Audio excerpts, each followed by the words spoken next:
Now joined also from Washington DC by Anand Mahindra of the Mahindra Group, who's joining us live. Good morning, Anand, and thank you very much for sharing your time this morning with us to be a part of our live coverage of the run-up to Narendra Modi's visit to Washington, and now his impending bilateral with the US President Barack Obama. Anand, he's the 9th Prime Minister to be holding bilaterals, but I don't think there has been so much attention that there has been on any Indian Prime Minister's meeting with Barack Obama. What do you think he can strike? What do you think he can strike for Indian business? What would you like to see in terms of concrete steps at the end of this particular bilateral, Anand?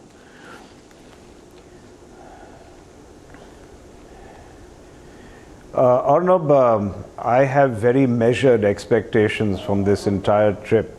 Since you began with what you thought, or you asked me what I thought he could strike with President Obama, my impression is that at meetings like this, first-time meetings, it's not usually about a specific laundry list of items that you want to check off. It's very important for people of two large nations like this, leaders of two large nations like this, to hit it off, to strike some kind of chemistry.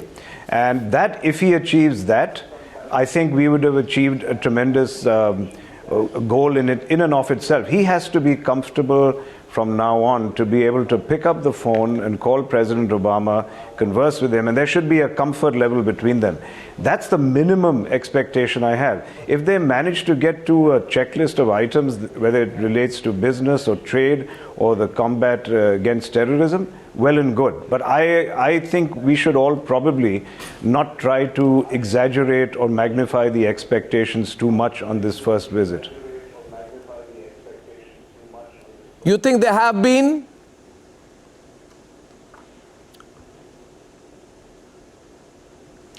Well, certainly there is. I keep getting asked the questions about what do you want to achieve from business and trade, how much investment would you like to come out of this trip? And I think that certainly is misplaced. We were not looking at this trip for him to come back as he would off a vibrant Gujarat or a vibrant India kind of platform and say, I have gotten so many billions of dollars of investment. The question is, has he made an impact? Do people believe that there is finally somebody in charge who's a true conductor of the orchestra, who is going to make all the varied musical instruments of India, be it economic or business or political, are they going to all play in unison from now on? That is the impact people want to have, that India has leadership that can deliver on its commitments. Right. So basically, you're saying that all these people who believe that this will be the big watershed moment are probably misplaced. But so Anand, at least on business, you've moderated expectations quite a bit. But who's generating the hype? Is it the government of India? Is it business leaders? Is it the investing community? Are there people who just want so-called sentiment to become okay so that investment flows? Someone's generating this hype. It's not the media. It's a very well-planned hype-building operation also which is going on. So my question to you is, who's generating the hype? Is it the business community?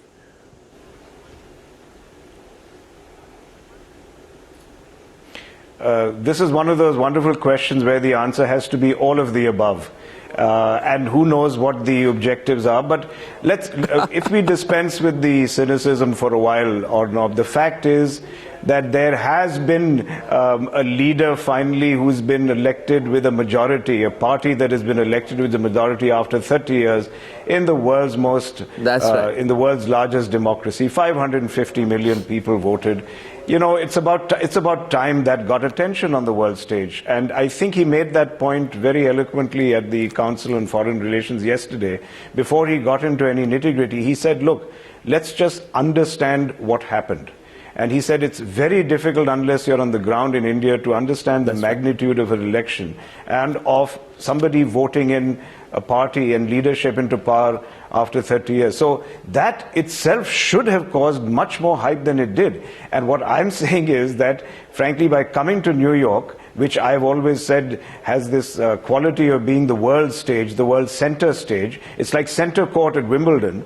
Then coming here and announcing that and introducing himself to the world, introducing the election phenomenon that happened, well, I think that deserves hype, don't you? I think we are getting pictures of Modi's arrival there and he's just entered the White House. Modi just drove in while he was speaking. Anand Mahindra, that's Narendra Modi. Will stay with the full-frame pictures. The 9th Indian Prime Minister to be holding bilateral meetings of the highest level with the White House. The first Indian Prime Minister who visited the United States was Jawaharlal Nehru in 1949. And just a small aside, while we see pictures of the Indian entourage, the Indian team go in for the conversation there inside White House, when Jawaharlal Nehru visited the White House in 1949, the agenda was the growth of economic ties and the exchange of technology and machinery between the two nations. Narendra Modi, interestingly, comes to Washington with broadly the same agenda at the core. But of course, the expectations are higher, the scale is higher.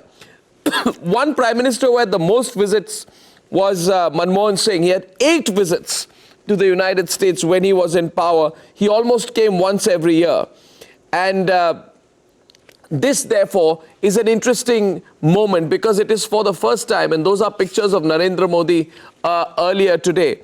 The Indo-US relationship through history has gone through many ups and downs. And as we see pictures of Narendra Modi go into White House today, keep in mind, will the US want to build this relationship so that India is a counterweight to China? Will this therefore be the US looking at India in much the same way as it did during the John F. Kennedy presidency, for example, when the Kennedy administration backed India during '62 with China, saw it as a counterweight? Will Narendra Modi want to be seen as a counterweight? I can't really be sure of that. But India seeking its position on the global stage, how long is this meeting likely to last? Narendra Modi and Barack Obama have a 2-hour and 40-minute time slot, and after that there is a lunch. There is a lot in terms of Indo-US ties which is at stake here.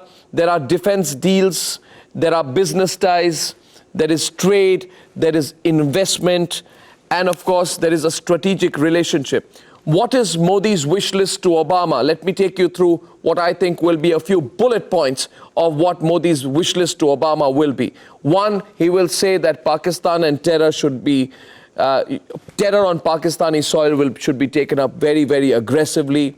I'm sure he'll pick up the issue of Hafiz Saeed. Will he break the deadlock on the nuclear deal? Will he raise the issue? Which side is going to raise the nuclear deal issue? I'll wait for that. Maybe both sides would like to spell out each other their Afghanistan and their ISIS strategy.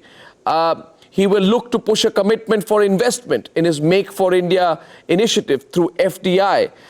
This will be a significant contributor for Modi to fulfill his promise that he wants to take, the share of manufacturing in India's GDP up. Now that's a ceremonial band which is coming to you, those pictures from outside the White House. Let's see if we can get any audio, and I'll come back in 10 seconds. Is Navika outside the White House? If Navika is outside the White House, maybe I can get an update from her as well. That's right, Arnab. Yes, Arnab, we saw 2 cars going in. One, of course, was the first car, a limousine, which went in with External Affairs Minister Sushma Swaraj. And then the second car with the 2 flags, the India flag and the American flag, carried Narendra Modi inside. So both of them have gone inside for the meeting about 5 minutes back. And this is the ceremonial band that was at the porch really to receive Prime Minister Narendra Modi, which has now come out and is standing before the White House. In fact, this entire welcome ceremony now underway, and Narendra Modi is inside closeted first for restricted talks, which will be one-on-one between Prime Minister Narendra Modi and President Barack Obama, and followed by the delegation level talks, so where officials and the Foreign Affairs Minister Sushma Swaraj will join the talks. So we are seeing this ceremonial band really coming out of White House after that welcome for ceremonial welcome for Prime Minister Narendra Modi. Okay, we'll stay with the pictures, Navika, and we'll keep getting updates from you. Strobe Talbot, President of the Brookings Institution, former Deputy Secretary of State, joining me this morning. Anand Mahindra is with us live. Mr. Talbot, good morning. And Anand Mahindra, thank you for staying on with us. Good morning. First to you, Mr. Strobe Talbot, you've been a key player. You've interacted with so many governments, and in your own time in government, you have been instrumental in taking those leaps of faith forward vis-a-vis India and building the bilateral relationship. How much should we expect out of this particular bilateral round, Mr. Talbot? In a word, I would say more progress in the direction that you just accurately conveyed.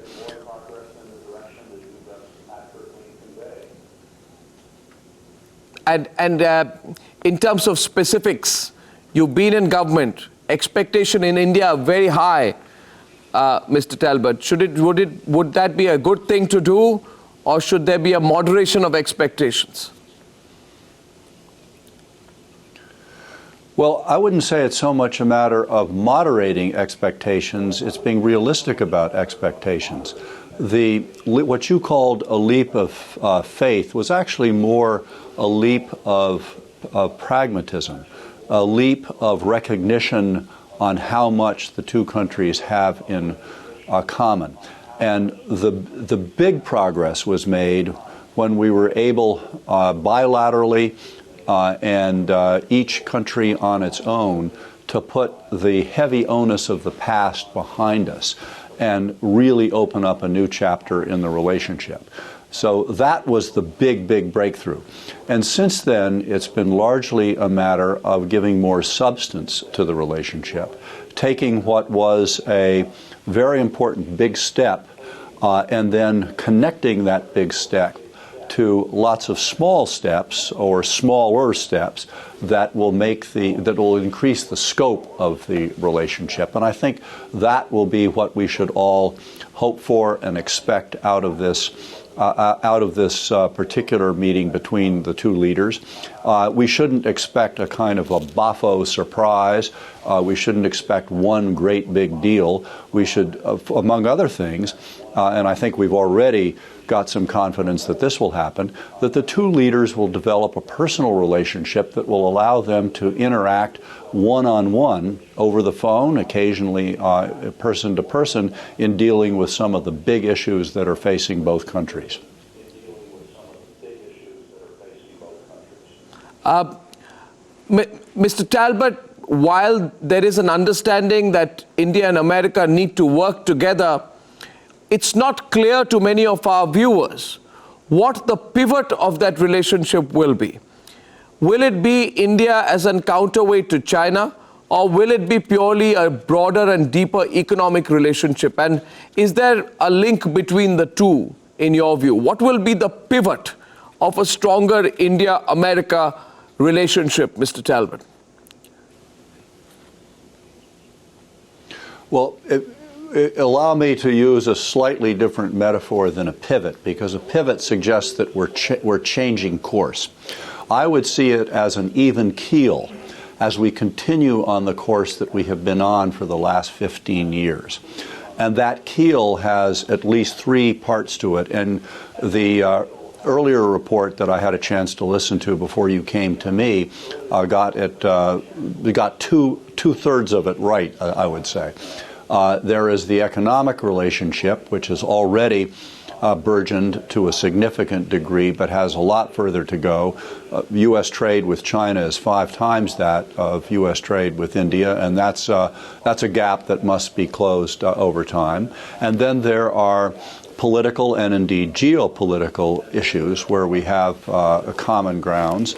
I'm thinking particularly about the importance of stability in the Pacific Asia region, in what Indians called West Asia, what we call the Middle East, and of course there is the threat of terrorism that both countries have suffered from in the past. But then the third component of this steady, even keel that I hope will guide us as we go forward is shared values and shared institutions of pluralistic democracy. Well, by the way, Mrs. Strobe Talbot, as you're speaking, also with us is one of India's most distinguished business leaders, Anand Mahindra of the Mahindra and Mahindra Group. And I find a common strain between what you say and what Anand Mahindra says in the sense that neither of you want the expectations to be too sky high at this point of time, and that you want to actually give it time for the relationship to first build and then to gradually move forward. Anand, I found that intriguing that both of you actually, because there has been so much of a build-up to the Narendra Modi trip to the USA that those who, there may be, this is not Madison Square Gardens, this is not an amphitheater. If anything, it's an amphitheater of global diplomacy where things move slowly. Interesting. Both on the diplomatic side from Strobe Talbot and from you on the business side, I get a message. We are hopeful that things will happen, but they may take a little time. How do you think people in India will view it? Sometimes people want shortcuts, quick fixes, Anand.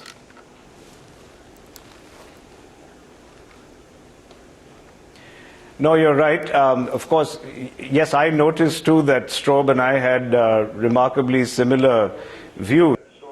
We did not collaborate on this before we came on camera. I found it intriguing too that he used the same I believe you. example of these two leaders being comfortable enough to speak on the phone afterwards. But I have to say that there is one, since metaphors are proliferating this morning, let me add one more. And the only thing I would differ slightly from Strobe is that he's saying he would look for even keel. Strobe would say that no, I am not particularly gratified by the relationship we've had for the past 15 years. I'm not enthused by it being an even keel. So if I change the metaphor, I think we need to move to a slightly higher orbit as far as the relationship is concerned. And given how much we've been talking about Mars and the orbiter, maybe that metaphor is, you'll forgive me for using that. But I do think people are looking for something to move to another orbit. And just the fact of Narendra Modi being welcomed here points to the fact that some afterburners have been fired, that the visa issue is behind us. In a wonderful way, Mr. Modi brought the whole visa issue full circle when he announced visas on arrival for the US. He had a wonderful sense of theater when he did that. And, so that has already taken us to a different orbit.